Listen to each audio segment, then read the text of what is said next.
Hello বন্ধুরা, সবাইকে শুভরাত্রি জানাতে চলে এসেছি। তো আজকে একটু আগেই জানিয়ে দিচ্ছি। আগে কেন বললাম, সময়টা ঠিক আছে, বরঞ্চ একটু রাতই হয়েছে। রাত্রি 11টা 15 মানে অনেক রাত। কিন্তু যেহেতু আমি তো অনেক দেরি করে জানাই, 12টা 12:30। তারপর বরমশাই তো আসে, সেই ক্ষেত্রে আজকে একটু তাড়াতাড়ি জানিয়ে দিয়েছি। কারণ বরমশাই দাঁত তুলেছে, তো শরীরটা খুব একটা ভালো না। তো আজকে হচ্ছে এখন ডিম ভাত হয়ে গেছে, ডিমের ঝোল আর আলু ভাজা করবো।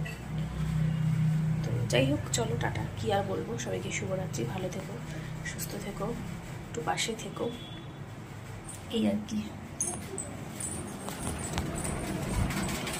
যতই ঘর গুছিয়ে রাখি না কেন, তুই এরকম উলট পালট করবি।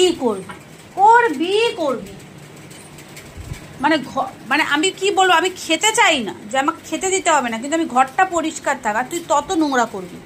ওগুলো তোল, ওগুলো গোছা, নিজের কাজ নিজে কর। এরপরে তুই নোংরা করবি, আমি গুছিয়ে দেবো। তুই এটাই ভাববি যে আমি আবার নোংরা করি, মা গুছিয়ে দেবে। নিজে গোছা, তাহলে বুঝতে পারবি যে কষ্টটা কি। শিগগিরই কর।